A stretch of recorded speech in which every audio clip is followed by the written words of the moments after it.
First of all, I just want to welcome everyone. Hello, hello. Good to have you. So I was, we had this storm, this Ophelia coming through yesterday, and it's a really good time, as a lot of you know, to head out and see if there's any rarities or migrants that might get pushed because of a storm. And we were told that because Ophelia was moving up the coast from like North Carolina and pushing her way up, that she might be pushing some shorebirds that we might not normally get inland from the coast upwards. So I went to the lake yesterday and was scanning. And as soon as I got there, I heard this call and I was like, that's definitely a shorebird call. And I'm still learning my shorebird. So I wasn't exactly sure who it was. And it was foggy and kind of misty, rainy. And so I'm looking out and I can see this large shorebird flying with like 9 other little shorebirds, which again, even like one shorebird on that lake is like a good thing. It's usually a spotted sandpiper, but this time I knew it wasn't. And so I got really excited. I'm listening to it. I had Merlin recording just in case I wasn't able to figure it out. And so watching. And then I see it fly down around the corner, which is the north bay of the lake. And and then when they go that far away, I don't have a scope. And so when they go that far away, it's really out of my view. And so anyway, so I was like, I know there's a trail on the other side of the lake, which would mean like, a 7-minute drive, like get, back in my car, 7-minute drive around and up and over this hill. So I was like, I want to do it because I think that's where I've seen shorebirds before. They really like that corner. Not a lot of people go over there, and the trail, not a lot of people know about either. So anyway, got in my car, headed over there. And typically, when I go on that trail, I get out of my car, I take a deep breath, I listen, I walk really slowly up the hill, past this like giant old maple tree, head down the hill where it opens up into the lake. And most of the time, I'm just walking very quietly, very still. But this time, I got out of my car, I listened. And I was like, okay, go. Like, you only have a little bit of time. You got things to do today, So I start jogging and I'm like jogging down the trail. And then I hear this chipmunk start to alarm and I'm like, oh, shoot. He's giving me away. He sees me. So I was like, okay, just slow down. So I started slowing down. Then I hear a catbird alarm over there and I'm like, dang it. If they keep going, they're going to give me away as I get closer, So then I was like, just slow down, Kristi. So I slow down, but still my mind is racing. Like, I'm like, I really want to see this bird and I want to be able to do it before I have to go. And then as I come down the hill, I can see there's like trees that are kind of blocking the entrance to the lake. And there's like a little gap in between. And through that gap, I can see a flock of mallards on the water. And they start like looking in my direction. I knew they couldn't totally see me yet, but they were listening to the alarms and they could hear something. And I was just like, if I come barreling down there, those mallards are going to flush and they'll scare everybody, which might be my chance to see this, this shorebird. And so anyway, I'm going to reveal what happened at the end of our session because I want us to have our session. I know. And then I just want you all to think about what I could just like what else I could have been doing as I was approaching, maybe differently than how I was approaching. Just think about like what you might have done in that circumstance, even knowing you only have a short amount of time. Because often that time pressure is what pushes us, right? Whether it's pressure from like friends we're with, or whether it's our own pressure because you got to get back to something. So anyway, just ponder that. Let that just sort of sink in and sit with you. And so what that got me thinking about today for our practice is being able to quiet ourselves. And in order to do that and to be able to become a part of the world around us, it's really helpful to be able to focus on one thing, whether it's our breath, whether it's just one element in nature that we're looking at, and really give our full attention, our full devotion, our full appreciation to just one thing for a while, without moving our attention away from it. So today, that's what we're going to do. So whether you're inside or outside, you're going to find a comfy place to sit, as most of you already are. Let yourself just get grounded, feeling your feet on the earth or the ground beneath you, knowing that that is tapped into the earth in some facet, whether it's really far away or whether it's relatively close.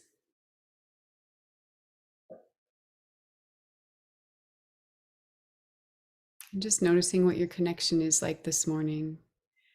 with the earth beneath your feet.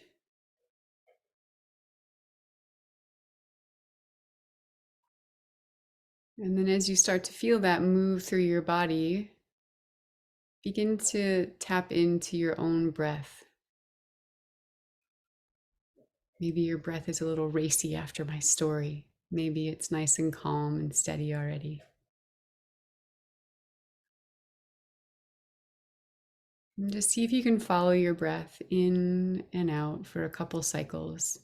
Noticing how far up into your head and neck and throat and everything it goes, and then how far down and deep it goes into your body.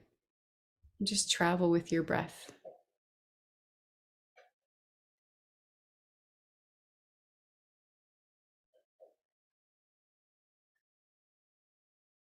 And as you're taking this journey with your breath through your body, just start to acknowledge some of those places that you pass by.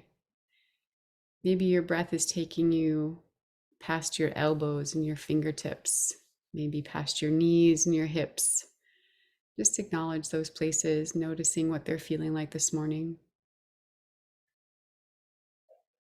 getting to know them again.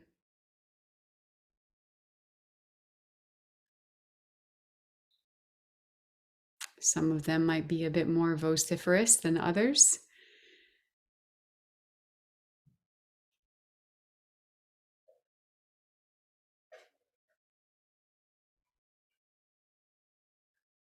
And now noticing your posture, if there's anything you want to shift or change in the way that you're sitting.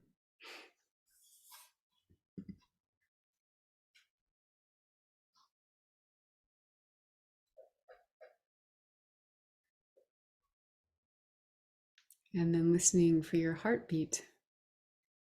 And just noticing if your heart rhythm is in sync with your breath. Noticing if they might have different rhythms.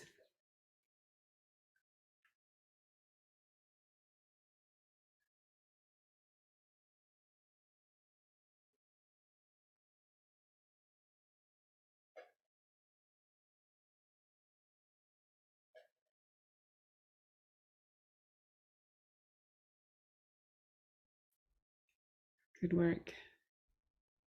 Now let's start our practice with owl eyes. So sending your attention with your eyes out into the landscape.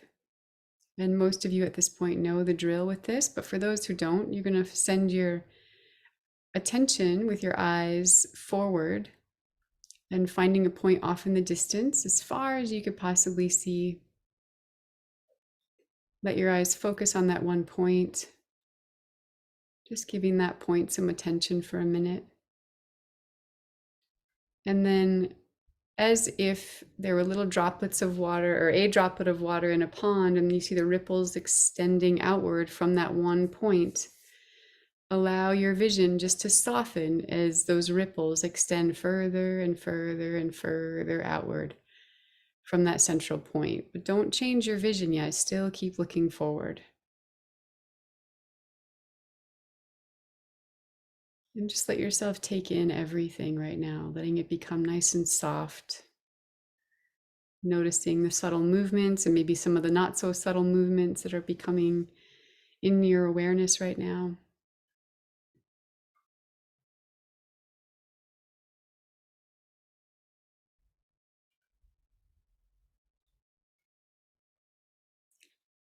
And as your vision is softening, just noticing if any other part of your body or your own experience is softening right now.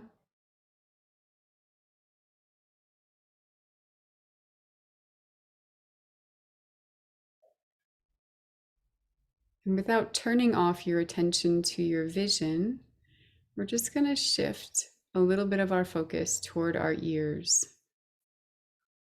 And similar to our eyes, how we imagine the ripples extending outward, go ahead and do that with your ears. Just nice and slowly explore the landscape with your sense of hearing as if you could touch it every little step of the way. And let yourself go further and further and further out onto the landscape. Almost as if you're introducing yourself this morning to the sounds. You're getting to meet them for the first time.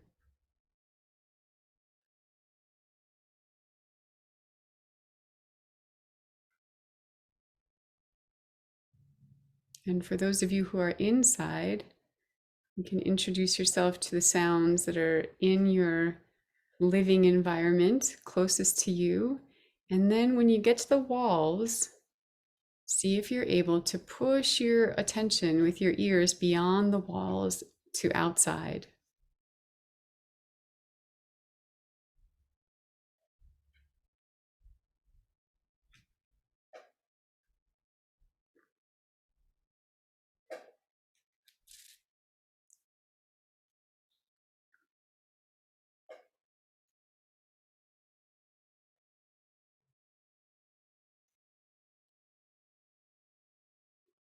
And so oftentimes during our sits, I'll interject with something every once in a while, but this sit, we're going to sit for longer than we usually do in silence. So I'd like you to look out on the landscape now and find something that's going to be relatively stationary. I mean, it can be moving, but probably not a bird, unless you think that bird's just like a heron and it's just going to stay still for quite a while. So something that's just going to be in one place. And I'd like you to give your attention to that in whatever way you want to. It's like, again, like an introduction, like you're meeting a friend. And just allow yourself to give your full appreciation, your full devotion to this one in front of you right now. And so we'll do this and just be in silence for the next little while.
Good work, everybody.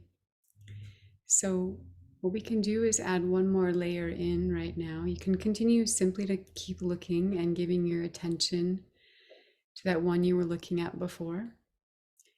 And this time, oftentimes, it can be sounds that can distract us and start us on a particular tract of thought that pulls us away from that one that we're giving our attention and our devotion to. And so, if that's the case, if you hear a sound, this time just welcome it, almost like making an introduction, like, hey, Nuthatch, glad to have you here. I'm hanging out with my friend the leaf right now. And then you can just go back to giving your attention to the leaf or whatever it is that you're looking at. But this time, just welcoming the sounds to be there without pulling you away necessarily from that one that you're looking at. So we'll stay in silence for another little while.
Sometimes when we give our attention to one, it can feel like we might be missing out on all the others.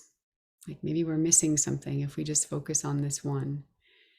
And for the next couple of minutes, do your best to let go of that sensation, that idea that you're missing out, and just allow yourself to give your attention to that one that you chose to in the beginning.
Okay, and for the last couple of minutes, if you want to play in this way, you're welcome to. Otherwise, you can just keep focusing. But you can ask that one that you're looking at right now if it has anything it wants to share with you, if there's any message it wants to communicate, if there's anything that you want to receive from this one today. And just stay open, just be curious, see what comes your way. And otherwise, you can just keep watching.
Okay, you take this last minute and offer gratitude and appreciation for that one that you interacted with today or any of the other ones that came into your awareness.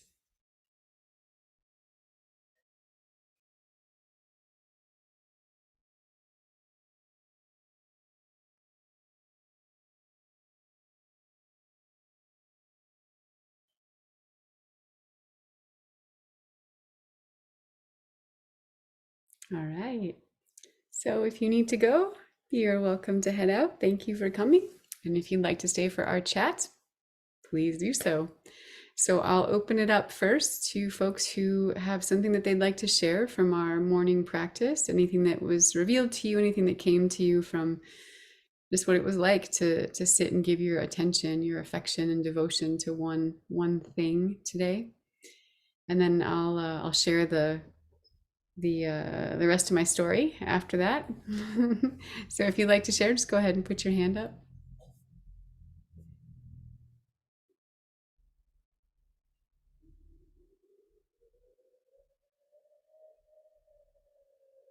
Yeah, go for it, Claudia. Okay, so I guess I have a problem with commitment. It was very hard for me to just keep focused. I was watching the top of a evergreen that's just straight out my window and couple, like a block away.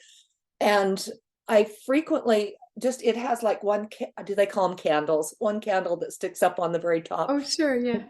Frequently there is a bird sitting there. It seems to be a little watchtower for the birds. But anyway, I decided I would watch that. And there was a bird on it at first, and then of course one will fly away and back.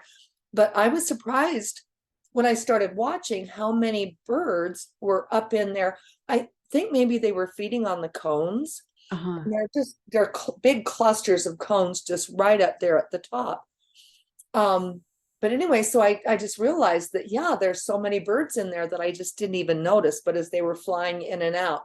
And then it got really quiet. And I thought, oh, there's no more birds there. And I found my attention going here and there. There was sun sliding up and down a strand of spider web, and there were other birds flying over, and there were leaves falling and everything. But I kept, and then I'd go back to it, and there were some more birds on. I thought, oh, I missed them coming in. Oh, I could see the value of just concentrating on it. And I felt like the message it had for me, or the gift, is it just has all those clusters of cones just right up at the top, just available. Like I'm just ready to give to you both, maybe some food and also some shelter too, and a place from which to watch. So Yeah. just the generosity of that tree impressed me. Wow. Wow. Yeah, and just that one place on the tree, right? Not even the whole tree, but just that one place on the tree. There's so much happening up there. Wow, thanks, Claudia. I really appreciate all that. Such deep lessons. Yeah, Jackie, go for it. And then Julia afterward. Hi, everybody. It's such a gorgeous fall here in Santa Fe right now, and I brought a neighbor friend is here enjoying this too. Oh, And good. I was looking at a hollyhock, and my hollyhocks, they have no flowers except at the very top, there's a blossom left. And it was just, there's a teeny little breeze, and it was just, moving. And as I was watching, a hummingbird came to it. And and then, of course, it was hard to not want to follow it when it left. It's really hard to just stay on the one thing, even though it's so beautiful. And I felt like the message was to really appreciate, focus on the beauty, focus Mm, on the beauty every day that you can, that is there. mm. So this was just wonderful. Aw, that's great. Thanks, Jackie. And it's nice that your friend is here with us too. Yeah, show my face. Here she Yeah, is, please. Catherine. Hey, Catherine. Hello. And we're just getting to know each other here in Sand River Co-housing in Santa Fe. Oh, that's great. Did you have anything you wanted to share at all? I don't want to put you on the spot, so it's okay if you don't want to. Sure, I'd be happy to. Okay. I focused on an elk. It wasn't really here. It's an elk that I saw before in a field with other elks. Elks, is that plural? Anyway, with others in the herd and big antlers. And I know one of the messages from Native American tradition is stamina with the elk. And I thought of how he was just sitting there, just in the grass, not moving, kind of watching me, but just that it's okay to sit still.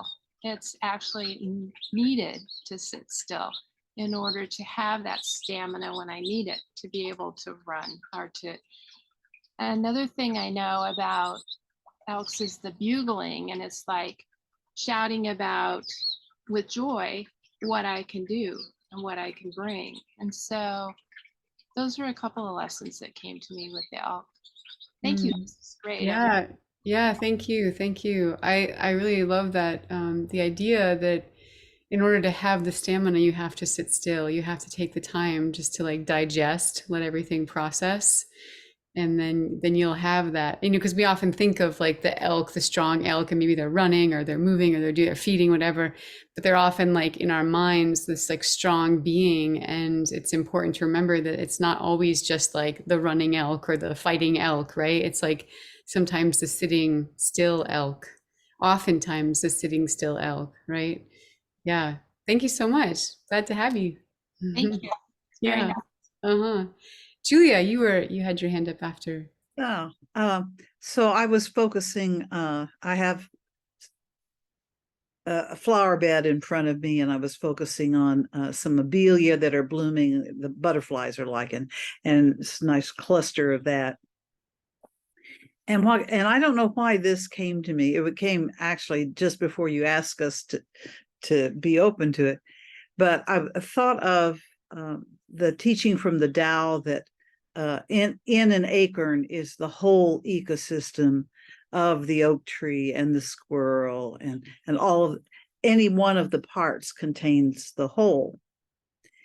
And I had never thought of that outside of the acorn and the oak ecosystem, or maybe I have, but this morning it dawned on me that cluster of abelia blossoms also contains the shrub and the butterflies and the roots and all the microorganisms in the soil and all of this. So I'm wondering if the teaching is when you look at any one thing, you can be looking at you can be aware of everything.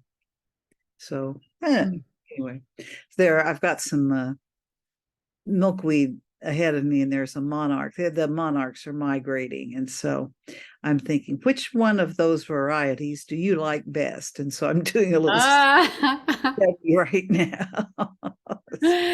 That's awesome. Yeah. That's beautiful. I don't know if it was Tom Brown or if it was some other wise teacher that said that you have the whole world in a grain of sand. You can go to a beach and pick up just a grain of sand, and the whole world is there in that one grain of sand. And so, yeah, it's such a beautiful thing to just sit still and have the world, reveal itself to us in this way by just focusing on one element. And thank you for that, Julia. Thank you for bringing your knowledge and practice of the Tao with us here today. A little bit. Yeah. Anyone else want to chat? Karen, go for it. Karen from Rainy, Washington. Yeah. Oh, you need to unmute. You're not muted, my dear. Miss Karen, we need to, you're not muted. I mean, you are muted.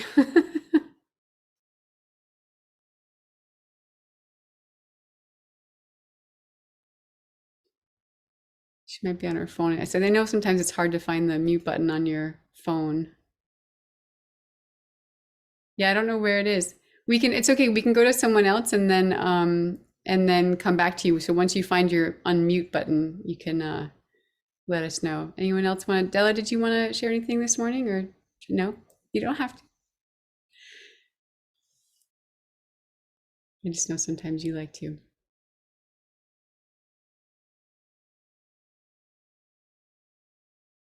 Okay. Yeah, I feel like I need a lot more practice focusing on one thing and not being distracted by all the activity. And while I was trying to do this morning, there was just so much excitement going on in my garden. I had a flock of stellar jays that were loud, and they came through, and I had red-breasted nuthatches, which I didn't have for the last 3 years, and all of a sudden I've got them in our garden. So lots of activity and lovely, and I can't be anything but grateful. But I confess, I didn't concentrate very well. Yeah, it's not a good or a bad thing. It's just an opportunity to to notice, to sort of notice where our minds are. And I think that's one of the reasons why practicing meditation is a really important thing, because it is a skill that we need to build, right? The ability to focus and to just stay with one, whatever it is. And I enjoy this practice because for those who have a hard time meditating, eyes closed, really quiet in a room or something like that, this is sort of a nice way to ease into that, where you can stay, I guess, open to the natural world. So you find something in nature to focus your attention on, and give your attention to that one. And at some point you can eventually shift to, the quiet, the closed eyes meditation. But to start with this meditation is, for me, it was a nice way to ease myself into a meditation practice, Yeah, but I know that Thank you. Go ahead. What were you saying? Thank you. Thank you. Yeah, for sure, for sure. Yeah, I know that's how I don't know. And maybe a meditation teacher might say something different. Oh, bird. Say something different about that idea of, using nature or keeping our eyes open and whatnot. But I think it's sometimes it's nice to ease into things, and sometimes it's, it is helpful to just dive right in and go for the big practice, and then see what works. But that's what we're here to do today, is to connect with nature. And we got Karen back. Let's see. Yeah, thank you so much, Stella. Hey, Miss Karen, did you find the unmute button? No, she's frozen. Oh no. Poor Karen. Trying to do it outside in the rain. Yeah, go for it, Tracy. Oh. Oh, wait, I think we got Karen. Oh, Karen. Are we here? Are Maybe? you there? No. I thought we did for a second. You might have to turn your I had to go all the way back to settings and everything else. Oh, Okay. there we go. Yeah, it might help to turn your monitor off, because it looks like the service isn't that good. It's a little spotty. So sometimes it helps with the audio to come through when your visual is off. Did you want to share, Karen? Oh, now you're muted. Oh no. Yeah, Okay, I'm trying to. Yeah. Perfect. Go for it. Okay, finally. Sorry, I'm really having connection problems and all kinds of stuff, and the rain is getting me. Yeah. And now I did all that work and I forgot what I was going to say. I really appreciated the conversations, the looking to the treetops. I just don't do that enough in these tall trees. But I was fascinated by the level of silence in the rain here. Usually there's somebody singing, so it was a very, very silent time frame, and just a real different experience in the pouring rain. I really enjoyed it. Right on, Karen. Thanks for sharing that. Yeah, sometimes this can be, I went out this morning also in the pouring rain to see if there was anything else at the lake because of the storm. And I did stay in my car this time because otherwise I wouldn't be able to see anything with my binoculars. But there can be a lot revealed to us when we're willing to expose ourselves to the elements, in those ways. And like the animals and the plants and everything else, it's just out there doing their thing, So good job, Karen. Tracy, you had your hand up. Go for it. Good morning, all. I was hanging out with the oleander across in the neighbor's yard, and I'm so grateful for it because everything else in my yard, tree on the side and all the palms, everything's been so dried out with this summer. It's been brutal, but this oleander is still just hanging out and awesome. And I know, it's not like the most wonderful plant for the animals, but it's amazing for the birds because one of my projects that I do back here, they just disappear into it. And I will be watching, my favorite hummingbird was hanging out for the first start of the meditation, just singing his heart out. And even if I watch the finches and the sparrows and the hummingbirds disappear into the oleander, I know right where they are, they're gone. And I'm so grateful for it. But it is hard to not try to track them, and then they're busy and they're hanging all around. But sometimes, I try to find them. And today was more just the whole picture. And it was very nice. And it is hard to not try to oh, there's some behind. Oh wait, where'd they go? Because yeah, I absolutely have ADD brain. But it's so good, and I'm so grateful for it because it is such a good hidey spot for everybody, and especially with everything else in the neighborhood and the yard being really dried out and not as sufficient as it used to be for all the critters that hang out. I love the oleander. So thank you for this practice. It was challenging. I did keep getting distracted, but I was like, you know what? You've been there all along and you're not all wilty like everybody else. And I'm so glad you're there. Yeah, it gets me thinking, Tracy, after hearing you say that, that actually the practice that we just did today is quite advanced, maybe even more advanced than sitting in a quiet room with your eyes closed, because it takes a lot, especially as birders, as bird lovers or nature lovers, we want to follow the bird. We want to know who it is. We want to go track that down. That's what we're trained to do, like, wait, hold on. And so to not do that is asking a lot of ourselves. So in fact, you all did quite an advanced practice today. So high five, nice work. Good job, everybody. All right, so I'll share the end of my story. So I was at this hill, kind of coming down, just a small little hill. There's the trees that are kind of giving me that little view to the mallards in the water. And I heard one mallard make a little quack. Like it knew I was there. It was like, hey. And I was like, okay, so he sees me. And I was like, all right, I need to just sort of like bring my attention away from them. And so I turned my body and I looked up the hill and there was actually a bird like moving in the trees. And I was like, cool, I'll just focus on the trees right now. I'll like pretend like I'm not, like I don't care about what's happening over there. But I think I had so much adrenaline and so much like, I gotta get going kind of energy about me that it didn't matter, even though I was like giving my attention up to the trees. Something like maybe a motion I did or whatever just scared them, and they were like rah, rah, rah, rah, rah, rah, rah, and they all flew away. And I was like, rats, and I was like, well, now I'll go down. But I still went down slowly because just in case whoever might still be there. And what was nice was that after, it's funny because I did end up staying for quite a while because I did see some shorebirds off in the distance and I was trying to find them and figure them out. And the mallards ended up coming back and they landed, and then they got very comfortable with me. They weren't that far offshore.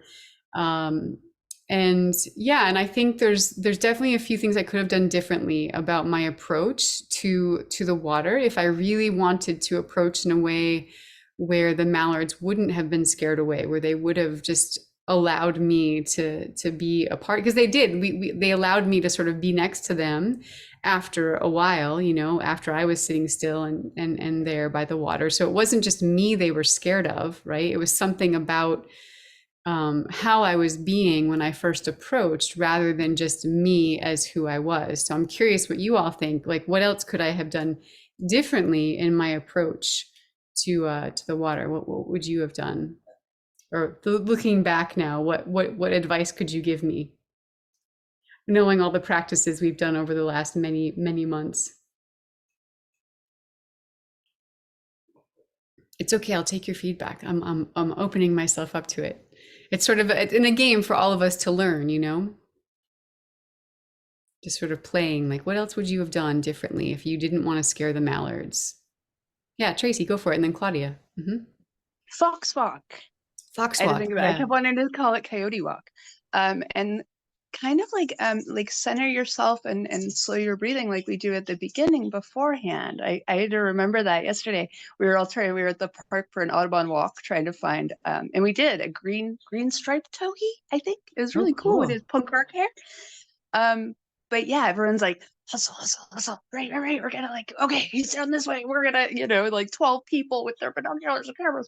And it was like, we just had to pause and let him do his thing and stop being so busy and just slow how we walk and give him his space, because we really wanted to go see this bird, and we just slow our roll and remember to breathe and stop being so hustly and noisy. But fox walk. I was thinking fox walk. Right. Nice job, Tracy. Right on. Exactly. Claudia, what were you going to say? Yeah, I was going to say fox walk too, but also this whole idea of setting a priority and, you know, realizing, is my priority the moment I'm in, or is it something else I think I need to do? And can I prioritize this moment over those other things? And, you know, and we had to do that in that practice you had us do today, where in order to really do it effectively, we had to prioritize being in the moment, focused on one thing, sitting quietly, not getting distracted, which was hard for me. But anyway, but that makes the world of difference. And it's such rich experiences can come out of that. Oh, what a good life lesson, Claudia. Thank you for that. I'm really taking that in deeply, because honestly, I think that was the biggest issue for me, was my mind was split. You know, I didn't choose what I was doing. I was like, I need to be here, but I'm going to be here, you know, instead of saying, okay, like, I know I need to go back, but I'm going to give myself 10 minutes, whatever it is. I'm going to fully be here, just to let myself, whatever I see. I'm going to choose this moment, and or let go of the whatever it is, but choosing the moment, choosing where we are. That's really beautiful and really powerful. And I think that could have changed a lot for me in that moment, because if I could have allowed myself to just be there right then, I wouldn't have rushed in. You know, I could have turned away from the mallards, and I could have really given myself just like slowly to the bird that was up in the tree. And then the mallards could have felt that I wasn't interested. I wasn't like focusing over here, because really, even though I'm looking here, all my energy's going out there. It's just like, I want you, you know, whatever you are that's out there, like, I want you. And yeah, there was so much happening in me, in my brain, that I'm sure it was so loud for the creatures that can sort of hear or feel our energies. Like, I must have been like screaming, you know, out to them yesterday, even though I was not saying anything with my mouth. Yeah. Anyone else have any thoughts about what else I could have done? It's really good advice. Yeah, Jackie, and then Della, I see you. Go for it. It's really not about what you could have done. First, I just wanted to say I'm so appreciative of all the wisdom here today. It's just phenomenal. I mean, and to see people's joyful faces as they look at birds around and stuff like that, it's just a wonderful way to start the day. And then in terms of your experience, Kristi, I'm thinking, a lot of times, like when I go birding and it's obvious the birds already know I'm there and I want to go somewhere, I just go as quick as I can, just so then they can just calm down as I sit down. You know, it's sort of like, I'm not going to pretend that I can just, since they already know, you know, I just go, why pretend to, you know, that I'm being sensitive to them when I'm not. When you're not. Yeah, that's another thing of like being real with like what we're doing, you know, like for me, my energy really was like, I want to get that bird. And even though typically my approach is like gentle, it's respectful, it's whatever, but that was not my intent yesterday. I was like, when I really sort of tracked myself later, I was like, no, I wanted that bird, you know, and I wasn't in the mindset that I would have ideally liked to be in. So that's really good to think about, Jackie. Right, like that grasping for an experience and just let it come to you. And in that case, the other great lesson from it is that it's sort of like with humans, when we startle each other, or, you know, we've miscommunicated. We're going to do that, but then how do you repair it? And it's like, well, you did that because then the mallards settled down. And so you still were able to have a good, you know, a connection there. Yeah, thank you. And I think to your point, what you were saying before about not sort of pretending, I think that there is a way, though, once we are aware that we're causing alarms, to slow ourselves down, to choose to be, like Claudia was saying, like choose to be in the moment, choose to, you know, like if I'm going to be here and watch birds and like really do that, then then maybe I can just take a moment and breathe. And, you know, and I actually forgot there was a spotted sandpiper that came within just a couple feet of me. I was like walking down the shore and I was like, I wonder how close it's going to get. And it came just a couple of feet. And then I could feel it was just like, all right, that's about as close as I'm going to get. And then it flew like a little bit around me, you know, but it came closer than I think it's ever come before. I've seen that one before on that little stretch of beach. And so, yeah, I think we can repair. I like that, Jackie. That's really beautiful. We can repair, you know, and that's a beautiful, again, another beautiful lesson for humans, that there's opportunity often for repair when we've, you know, when there's a divergence maybe in what happened and what our hope is for an interaction. Yeah. Della, you were going to say something. Thank you so much, Jackie. And then Karen. Yeah. You really hit a note with me today, because it is so true. I mean, I must be ADD, I don't know, but sometimes at a sit spot, I'm trying to concentrate on just watching the birds and relaxing and seeing what I can see and really taking it all in. But in another corner of my mind, I'm making my grocery list because I know I'm gonna, you know, stop at the store on the way home. And I see everybody nodding their head. I think women, that's what we do, right? We multitask constantly because we're constantly thinking about all those little chores that we need to do. But I like your idea. Just compartmentalize and just say, okay, this is what I'm doing for the next 20 minutes. Mm-hmm. Take 3 breaths and focus on that for 20 minutes and say, I'll make that grocery list when I'm finished. Yeah. Yeah. It is really good, Della. You know what it reminds me of too? It's like if you've ever been to one of those restaurants where I think it's like sports bars and stuff like that, where they have like a TV playing in the background, but you go like to have dinner with a friend or a partner or whatever. And like your intention is to like spend time with them. But then the whole time they're like, and you're like, hey, like, I thought you were here to be with me. Like, yeah, but the game, but I know I totally am. I'm listening. I promise I'm listening. And they're just like, you know, and it's sort of like, that's how we are with nature. Nature's like, hey, I'm here, you know, like I'm here for you. You asked to come and I'm revealing myself to you. And you're just like, oh no, I'm going to make my list, or I'm going to do my other thing. And what about the other, you know, and like, this is going on. And it's just like, hey, remember? Yeah. Thanks for that, Della. All of this is such good thank you. Awareness and reminders. And Karen, you wanted to share something, and then we'll probably wrap it up after that.